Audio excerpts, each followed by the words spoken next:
Hello, ladies and gentlemen. I'm Mackenzie Lambert. I am here to do a quick lecture on Dario Argento's Deep Red. This is close to the lecture I did for the actual event, but due to time constraints, I had to get rid of some of the slides. So for this lecture for the YouTube channel, I'm going to go ahead and put some of those slides back in.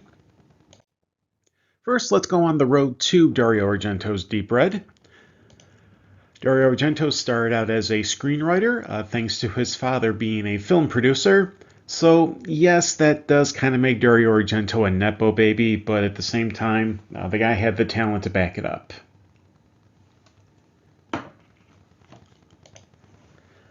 Probably the most famous screenwriting credits of him before his directorial debut, the most prominent writing credit would definitely be Sergio Leone's Once Upon a Time in the West. This is not only one of the best spaghetti westerns ever made, but arguably one of the greatest westerns ever made, period. This would allow Argento to do his directorial debut, The Bird with Crystal Plumage, which was the first of his Animals trilogy, which continued with Cat of Nine Tails and Four Flies on Grey Velvet. After Four Flies on Grey Velvet, Dario Argento made a film outside of the horror genre. This would be 5 Days in Milan. Now, from different sources, I've seen some people say this movie was a flop, and then other sources say this movie was a success. Either way, I'm probably going to go ahead and guess that this was outside of Dario Argento's wheelhouse, outside of his comfort zone, and so after this film, he would return to horror, which would give us Deep Red.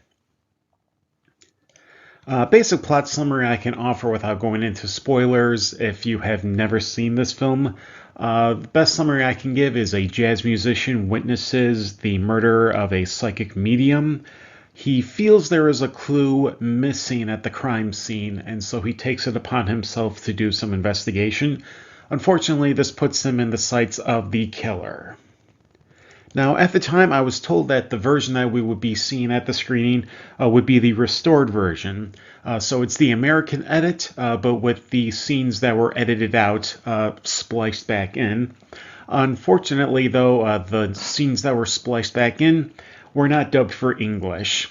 So I had to tell people, if people who were speaking English suddenly start speaking Italian, that's the film, you're not stroking out. But as it turns out, we did watch the American version anyway, so unnecessary warning. Just some quick observations for Dario Argento's Deep Red. First, we can add Deep Red to the "Is this a Christmas movie?" discourse. And another one, this is an Italian movie in the 1970s, so of course there is going to be some animal cruelty. Here we see a lizard being tortured. What were two films directed by Lucio Fulci in the early 1970s? Don't Torture a Duckling and Lizard in a Woman's Skin. I am confident this was a jab by Argento at Fulci. This is Argento telling Fulci, stay in your lane, you music critic. Okay, but some of you are probably wondering, what the heck is giallo?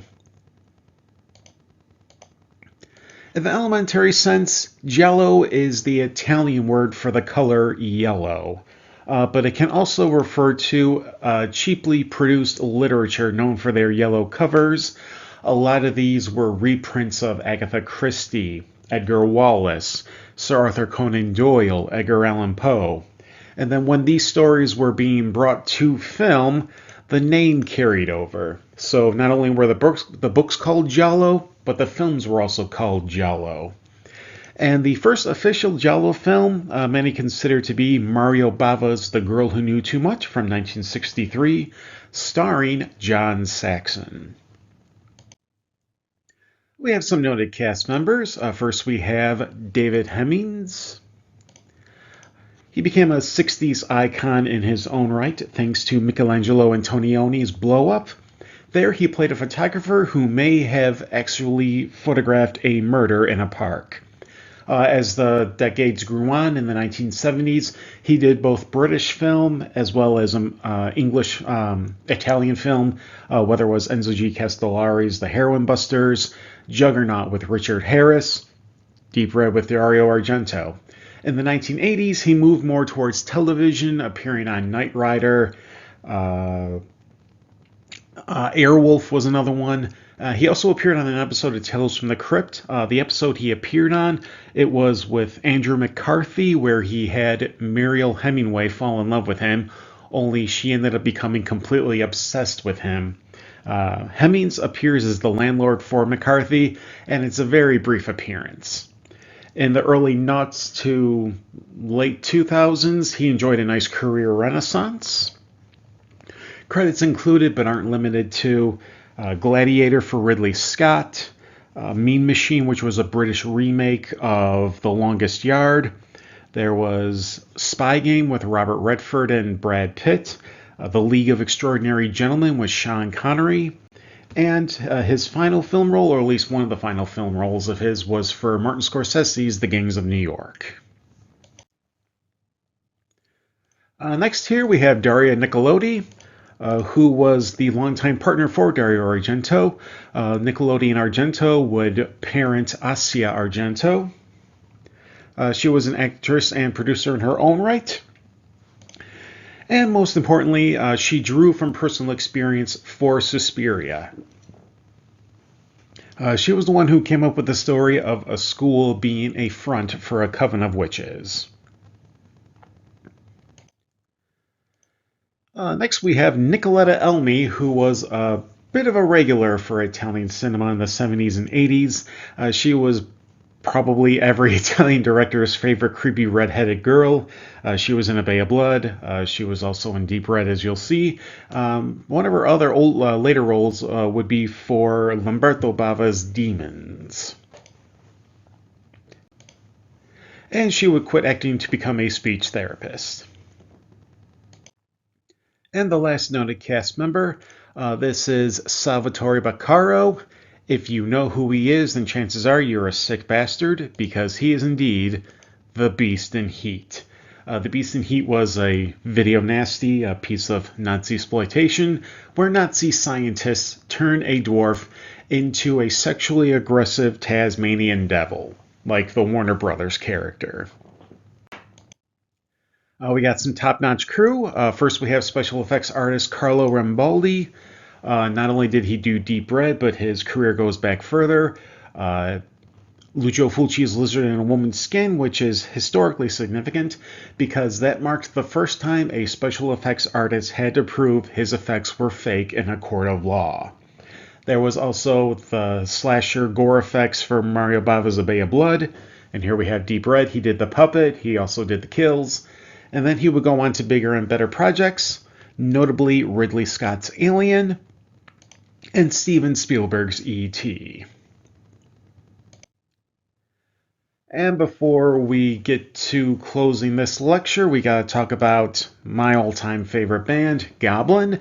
This is them circa 1975, which is when they recorded Profondo Rosso's music score. They had a bunch of different names at first. There was the Picture of Dorian Gray, and then Cherry 5, and then they took on the name Goblin when they started recording music scores. They started out as a prog rock outfit very much in the vein of King Crimson, Genesis, Yes, Emerson, Lake and Palmer. Dario Argento identified with their sound just because Argento himself was a big fan of ELP, but also Mike Oldfield, who did Tubular Bells for The Exorcist. Profondo Rosso's album was such a huge hit that it was on the Italian charts for 52 weeks straight, which is nothing short of impressive. They did do other iconic horror scores, Dario Argento's Suspiria, as well as their work on George Romero's Dawn of the Dead. Even some of their non-horror stuff is pretty good. Here I have the Heroin Busters, which was for Enzo G. Castellari. They also did Squadra Anti-Gangster. St. Helens. Nocturno is one of my personal favorites because it's Goblin doing a James Bond score, and it's amazing. So, what is the legacy of Deep Red? Well, first, it's one of Argento's best films. It is usually, if Suspiria is there first, then usually Deep Red is either the second or third. It is pretty high up on Argento's filmography.